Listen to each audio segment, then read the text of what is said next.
Are you an influencer or a small business owner or somebody who's created a presence online and you want to get 1 million followers in the next 30 days? I'm Lauren Wellington. I'm an entrepreneur who helps people realize their business and life mojo. And in today's video, I'm going to be discussing the book 1 Million Followers, How to Get Them in 30 Days by Brandon Kane.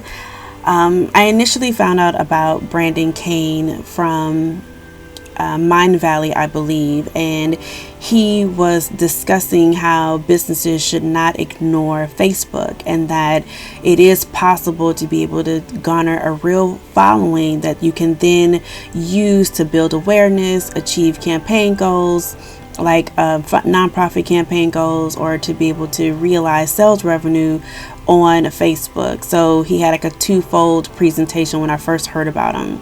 So I bought the book and I read the book and I got into it. I made notes and followed up. And one of the big things that stood out was from his content was you are going to have a financial investment into promoting your page on Facebook. I'm using that language, but Instagram, all the other social media platforms, they all have a way of doing paid promotion or paid advertisement, and you're going to have to do that.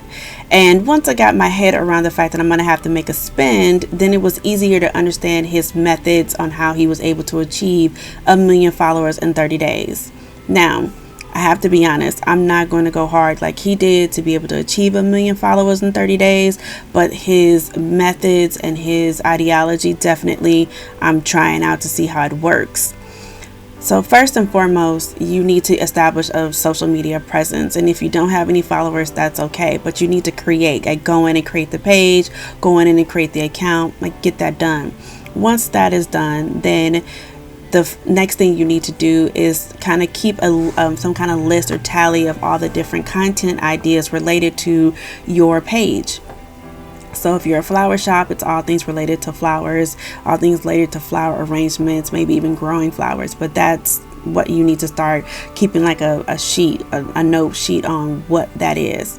The second thing you need to do is start promoting your page to people who you think fit within the demographics of your flower shop. And the third thing you need to do is actually start creating content. So start creating posts, videos, images, whatever. Start creating that and putting that up on your page. Then you're going to use the analytics to look at who's actually utilizing your ad, but also who's utilizing your content. And then as you're looking at that information, your target audience for your social media platform should start coming to life. And that means target audience. That means all the little idiosyncrasies, the details, the demographics about those individuals should start coming to life. You should know gender, you should know age, you should know interest, you should know time of day when they engage most on your posts, things of that nature.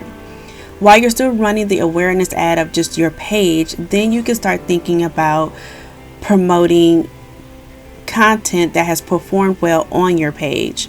So let me give you an example with that. It's been 7 days. You've had 7 different pieces of content or 7 different posts on your page. And now you're looking at all of the 7 pieces to see which one performed the best. Of the ones that performed the best, maybe it was the Tuesday's post, then you would take that one and you would boost it. So you would promote that post to the greater Facebook universe. And you just keep doing that over and over and over and over and over again. And as you're doing that, you're constantly asking people to like the page, to follow the page, to like the page, follow the page. So you're increasing engagement, but you're also increasing your page following, which are 2 things that all social media wants. All social media channels want people to use it and to be on the platform as long as possible. That's called engagement. So that's pretty much the content or the context of which this book was written. There's some really other good details that are inside the book, and I might do videos about it later on. But just the overall concept for his book was simply that create the page, and then you're going to need a budget to be able to promote this page, and you're not just promoting the page, but you're promoting content, and you're constantly looking at your analytics to see what is performing and what's not performing. And what's not performing, you're stopping the ad, you're stopping the boost, you're stopping the engagement there, and you're going on to things that are performing for you the way that you want and the way that you need. Do I think you can get 1 million followers in 30 days? Yeah, based upon what he said. But I think basically in this book, he basically spent like 10 grand in 30 days to be able to achieve that goal. And although I don't think that there's anything wrong with that budget, because that's what big brands use all the time, that's just not within my reach. I would prefer to spend my money in different places. I'm not going to give 10 grand to social media at present to be able to achieve my goals. Who knows what tomorrow may bring, but today, not happening. So know that you can do that. Currently, I'm spending $5 a day. So it is this effort is achievable. It's just how fast can it be done? It might not happen in 30 days if you're not able to dedicate the time, dedicate the creative, and also dedicate the money to achieve it. What I also want to say is there's a lady out there, Wash Phillips, and I find that I'm able to use her promotion activities on social media in a more tangible way than what Brandon discussed in the book. And I'm not saying that Brandon wasn't very clear. He was very clear. He had a methodology. All that is there. But for example, Kim does a video training on how to get the first 1,000 followers. And she gets very specific about how to create your ad around that. And then she has a 10,000 follower challenge that she runs periodically throughout the year, and that is equally as helpful, right? Because she's getting into the tactics of how do you actually create the ad, what it should look like, even down to a color scheme. So she's a little bit more tangible, where Brandon is saying create the content. He's giving you some parameters on what the content should be, but he's also saying even with that, look at what's working, what's not working based upon the engagement. And if it's not working, cut it, and then just keep kind of trial and error, keep testing is what he's using it. I'm going to call it trial and error, but just keep testing it to get to that good mix of, either images and video, big headline, no headline, a lot of verbiage and content, no verbiage and content. He's also saying you need to test that out a lot to your base, so that way you're knowing from experience what works for your audience. And I think that is true, and I think that it's important. To kick it off, Wash Phillips, her first 1,000 followers effort to get page followers or page likes or followers on Instagram. Yes, love it, and it worked. I think I spent maybe a total of $40 on that. And then her $10,000 challenge, her 10,000 fan challenge is definitely what I'm trying to work on right now. So I just wanted to give you just a little bit of context about both of the people or both of the strategies that I'm using, because they're very they work together. They coalesce on some level.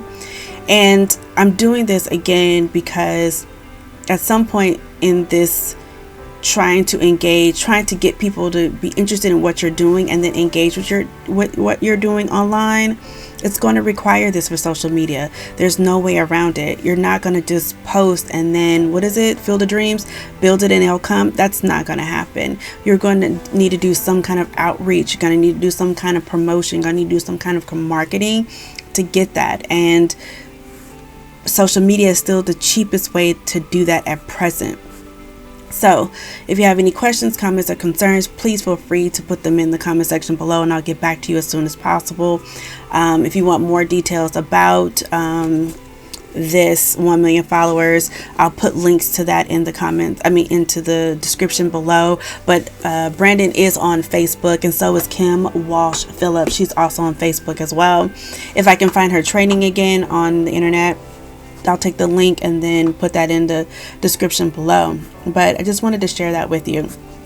If you're an influencer or wanting to be an influencer, if you have a nonprofit, if you have a governmental agency, or you have a business. No matter if you're starting, no matter if you've been doing it, no matter if you're trying to, navigate during this COVID time, at the end of the day, this method will help you get a bigger base, so then that way you have a bigger pool to be able to sell to ask donations from, to engage your constituency from, or to build awareness to. So with that said, I hope you have a really good rest of your day, and I hope you found this video really informative, and I will see you tomorrow. Bye.